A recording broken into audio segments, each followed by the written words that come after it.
Let me tell you why Lagos State is different.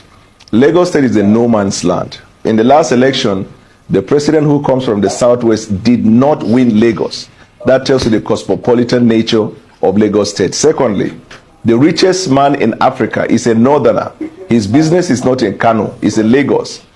Almost every rich man that you know in Nigeria has business undertaking in Lagos. And the Nigerian people are represented in Lagos. You go to Lagos, if not because probably majority of the people are Yoruba speaking, you will wonder whether Lagos indeed is from the southwest. London has all right. So for some couple of days now, this video that was made by Tinubu's aide, Daniel Buwala, has really been making wave on the internet space. And the video is where he talked about Lagos, saying that Lagos is no man's land. Honestly, when I saw this video, I laughed. Oh yes, because I know how many times our Yoruba brethren has used this particular statement to, try to go against the Igbos. Yes, I know how many times. I know the last time they warned the Igbo, they threatened the Igbos that if they hear such statement again, they are going to deal with them. But let me shock you. Do you know that, to the best of my knowledge, I have read, I have studied, to the best of my knowledge, I have not seen or hear any Igbo man make this statement that Lagos is no man's land. Oh yes, and yet they are using it to fight the Igbos. This statement, Lagos is no man's land, was first made or was first used. The first person that made the statement, let me be grammatically correct, the first person that made the statement was a Yoruba man from Lagos. Oh yes. Let me show you the video, because I read about it, but at the cost of getting videos to back up this claim, I saw this video that was made by my brother where he took time to explain it. So let me show you the video where the first Lagos governor made this statement that Lagos is no man's land. Please watch this video.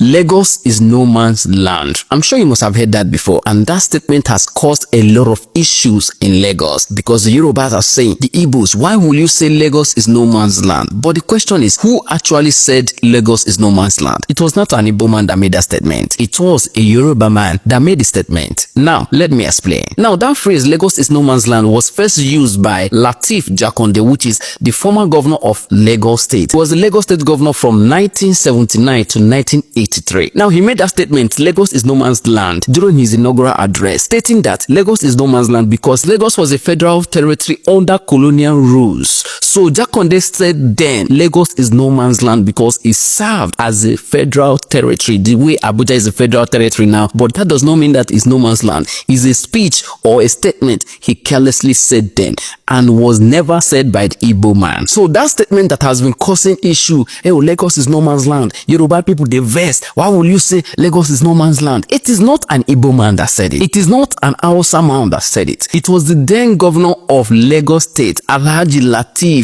Jakonde. He was the one who made that speech during his inaugural address. He is the one that used that word, Lagos is no man's land, that made that statement popular. No Igbo man has ever said that in record that I know of. No Igbo man has said that, and I don't think any Igbo man or any Hausa man will ever use the statement Lagos is no man's land, because nowhere is actually no man's land. Somebody owned it before other people came in. So for you that have been fighting other tribe because they said Lagos is no man's land, it is not them that said it. So this is what you do for me now. Don't take my word for it. Go on your Google, go on your search engine, go on your informative AI engine, search it, type it, who first said the word Lagos is no man's land. You see there. If we, this generation, can do more research, there's some fights, there's some issues we can actually avoid. Most of the ethnic fights we have today, all those tribal issues we have today, most of them we do not know the origin. Most of them were lied told to us. We didn't even know who started it. And you are fighting a fight that have been passed to you from generation that you don't even know the origin of it. You keep fighting the Igbo man keep fighting the Yoruba man, the Hausa man say the Igbo man. This tribal whole issue, we did not even know where it started from. And most time, if you trace the root, it is just a conspiracy and there's no facts to actually back it up. So let's do well to research before we can inherit enmity that we do not even know what started it. Do you now understand what we are saying?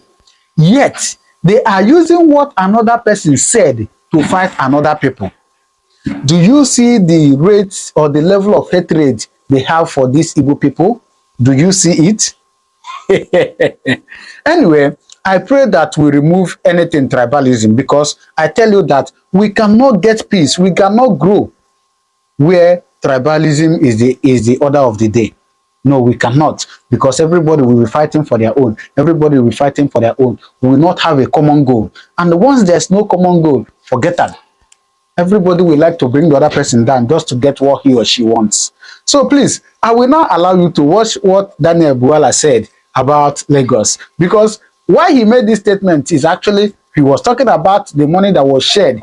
And in the money that was shared, according to the map they brought out, Lagos was different. Lagos was, separate from the western states.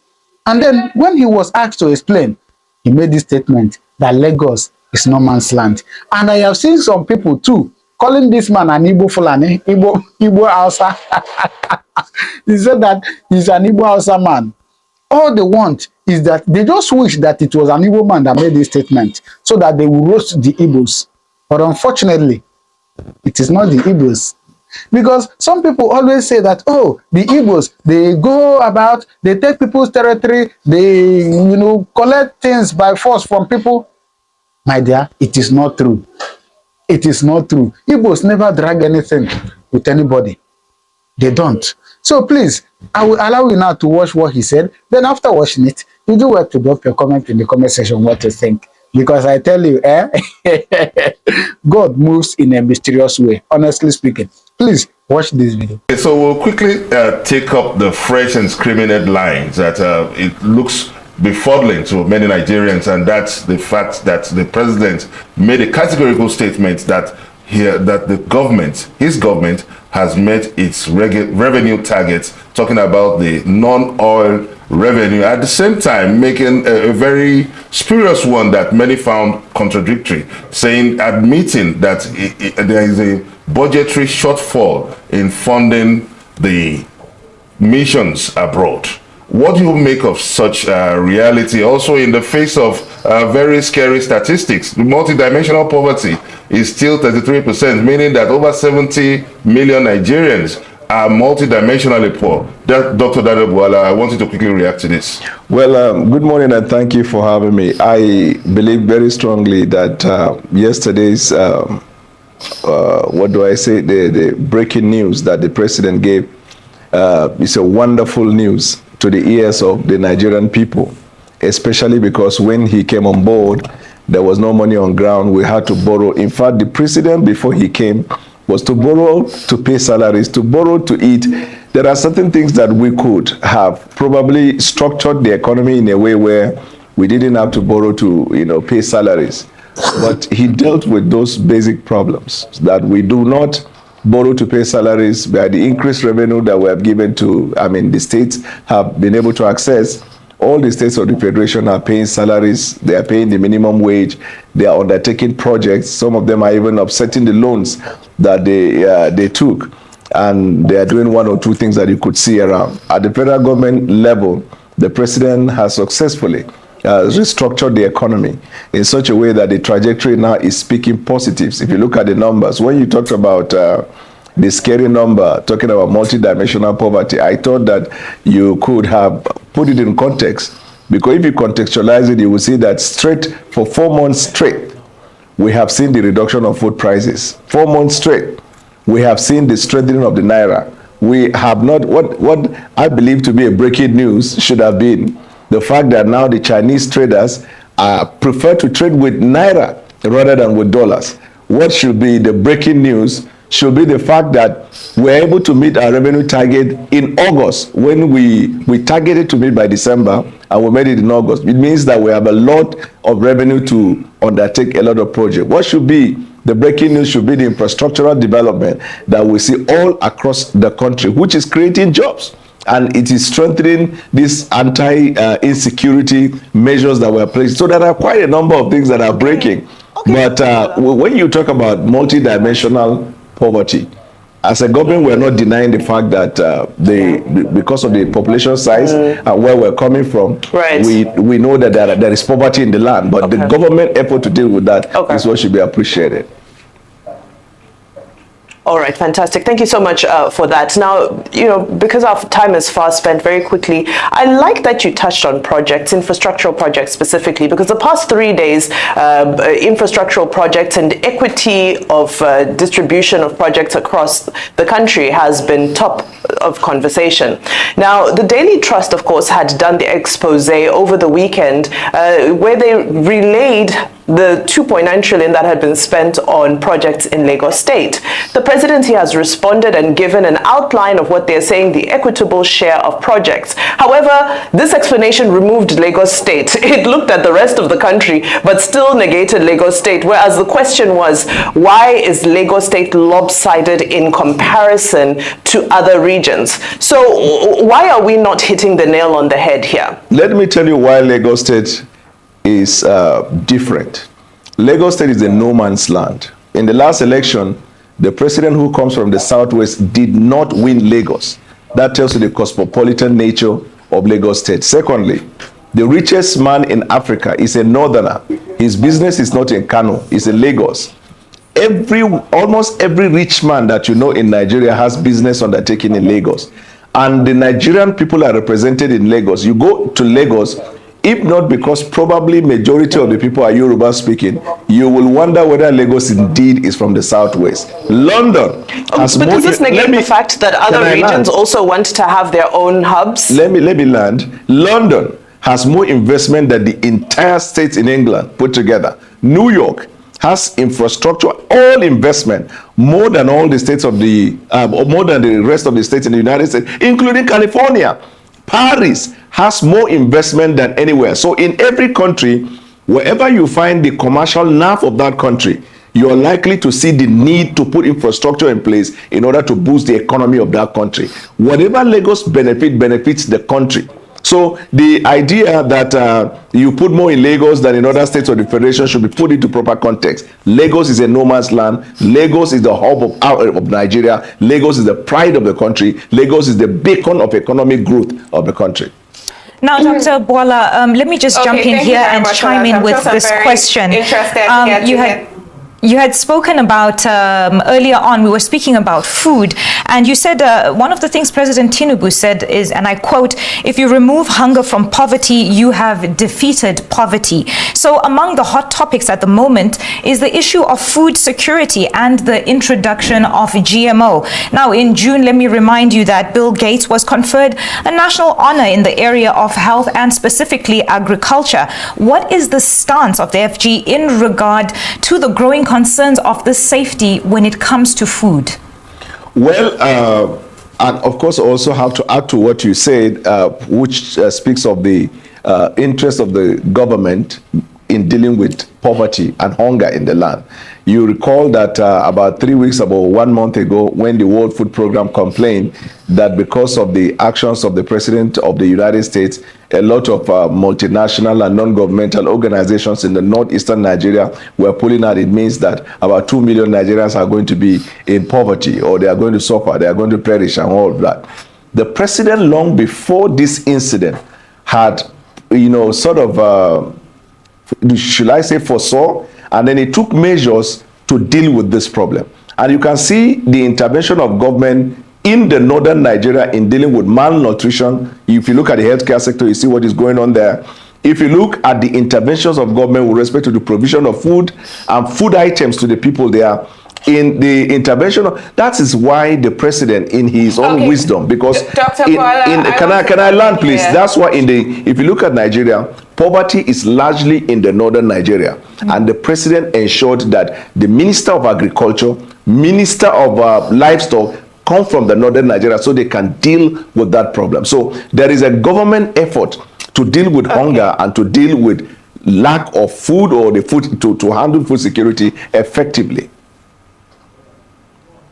Okay, thank you very much for that. Now, you spoke about Lagos being a no man's land. I'm sure some people will be very interested to hear that. But beyond that, you know, certain things that you said today, New York is not bigger than California. California is even the 4th largest economy in the world. And if we're talking about food inflation reducing over the last couple of months, food inflation is still double digits, over 30%, around 33%. It is large. It's one of the highest figures across the world, but even harvest few things, so this is why it's lowering. But let's talk about something important. Your role as the president. No, you're already wrong. Special You don't. You advisor didn't on listen. policy I never said. We need proper I never policy said. I never said. articulation Let me in land. Let me land. Let me fact check you. I never said New York is bigger than California. That's the problem with anchors. I said infrastructure and investment in New York is bigger than California, and I challenge you to it. The economy of New York is bigger than the economy of California. Okay. That was what I said. I never said it's bigger. So get that one right. Okay. I'm talking about the economy of California being larger than the economy of New York, but that's not the focus. We're not in America, we're here in Nigeria. So let's go back to what I was speaking on. Policy, you're the special advisor on policy communication. And there has been an argument that our policy articulation by the Tinubu administration has been very poor, that wrong information is put out, there's misspellings, there's retracted information, there's retracted appointments. And one of the criticisms is that people in your role are focused on politics rather than policy. The Nigerians want policy implementation. We want action. We do not want politicking. So what do you say to people who say that your focus is on politicking rather than policy? First of all, there are no people that say it is you that is saying it, because otherwise, as an uncle, you will cite the source of that information. But I will answer your question. If you are paying attention, you will see that this government, through the various ministries, departments, and agencies, have been reeling out policies, discussing policies. Only about 2 weeks ago or so, the Minister of Trade and Investment discussed about government policy with respect to investment and how investment is coming into Nigeria. I am sure you are expecting a singular communication team speaking before you can be convinced that policy is being communicated. In terms of saying, presidency saying something and retracting, it's government, it's what we call government under construction. Do you make mistake or don't you make mistake in Channels Television? Right.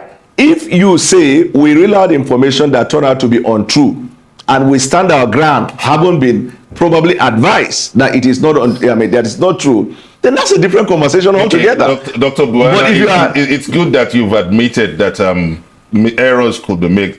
It's air to human. It's human to air. Pardon, I beg your pardon.